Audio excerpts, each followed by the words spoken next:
And we should be live. Welcome, everybody. My name is Abe Bonowitz with Death Penalty Action.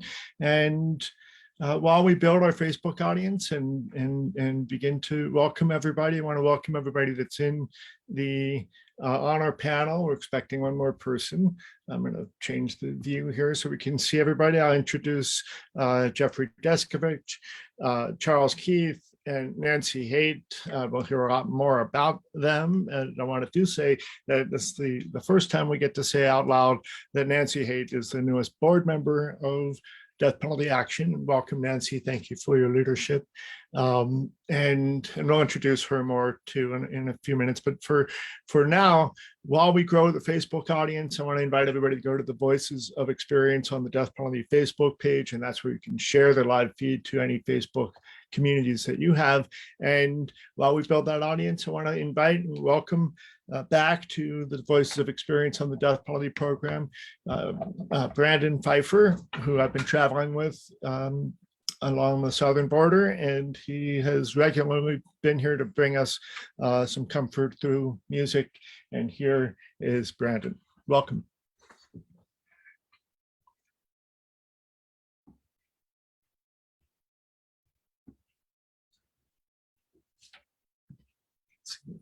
Change. Yeah. Thank you. Hello, all. This is a tune that my friend Joel Weir wrote, and a phenomenal songwriter and a fellow with you in this work.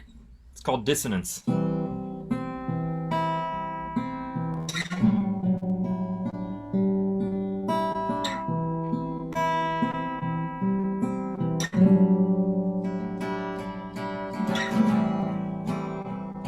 Hey, I will hold you through all this dissonance,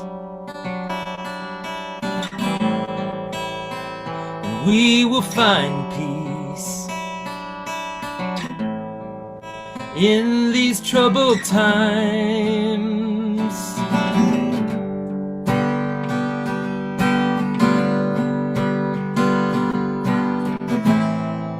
Love is the answer.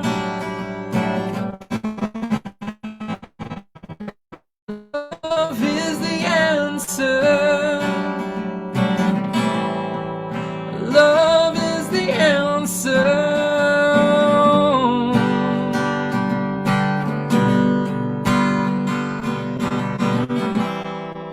We grieve this violence.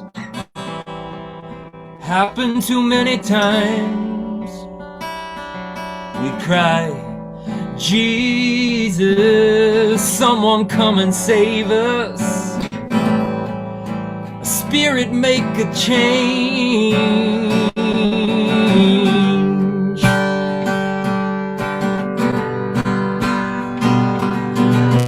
Love is the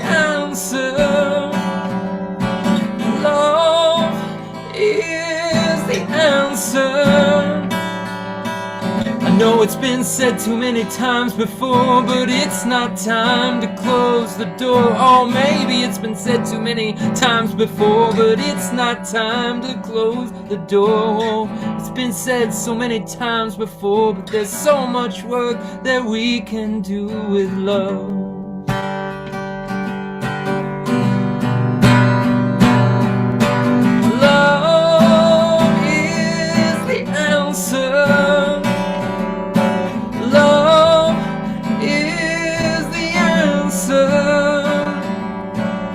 It's been said too many times before, but it's not time to close the door. Well, maybe it's been said so many times before, but there is so much more to do with love. Thank you, Brandon.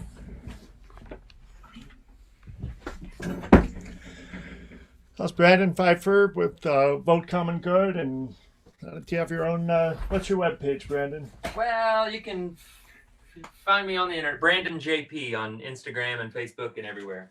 Okay, so we'll put some links to that too. An amazing performer that can just pull something out of a hat with a short notice, and that's why we love Brandon. So today we're here to mark what's actually happening tomorrow is International Wrongful Convictions Day, which is obviously there to raise awareness to wrongful convictions. And we've got some people with us who have direct connection and knowledge about that issue. And I just want to say from the get-go that, I'm wearing my Justice for Julius t-shirt. You can get one of yours on the Justice for Julius page. Julius Jones in Oklahoma is scheduled to be executed October 28th. And a person who can demonstrate real potential innocence. Obviously, I can't say that I know for absolute certainty that he's innocent. What I can say is that the evidence raises huge questions and needs to be looked at. That's one of the things that we're going to see and talk about today is how hard it is to get new evidence brought into a case proceeding once the trial's over. So let me introduce our panel again. And I'm going to send also a note to Kwame Ajamu, who should be joining us with Witness to Innocence. Kwame is a death row survivor, an exonerated death row survivor from Ohio, and also the chairman of the board of Witness to Innocence, the organization of death row survivors in the country.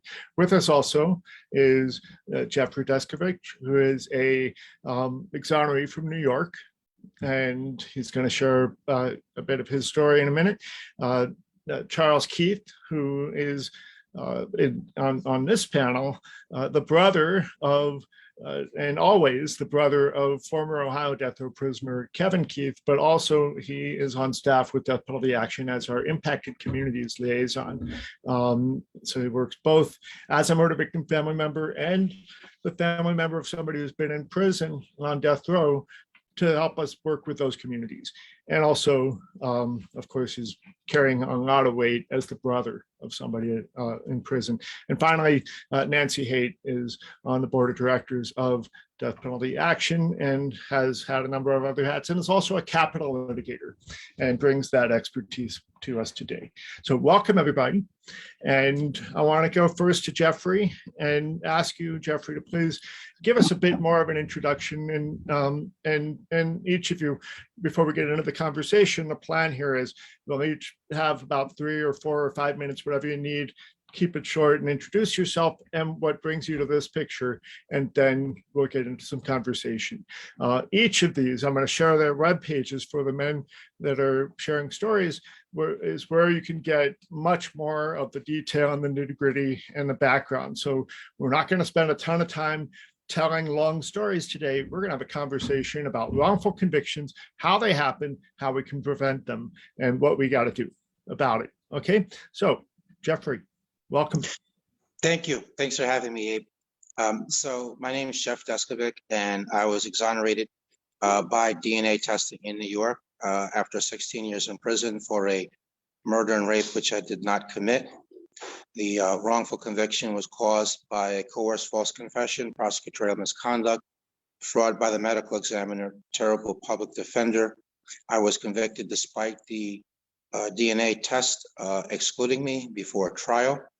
I lost 7 appeals. I got turned down for parole, based in part on my maintaining my innocence rather than expressing remorse and taking responsibility.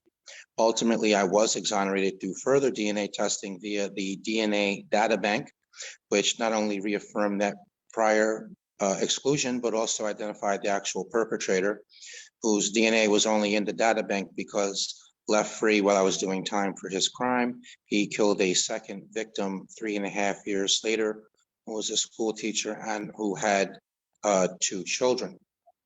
I am the founder of the Jeffrey Deskovic Foundation for Justice. I used some of the money that I received by way of compensation to start the organization in order to free people in the same position that I was, as well as preventing what happened to me from happening to others. We have been able to free 13 people. Some of the images have flashed across the board that Abe has shared. William Lopez, who did 23 and a half years. William Hawley, who did 8 years and 4 months. We have helped pass 3 laws aimed at preventing wrongful conviction.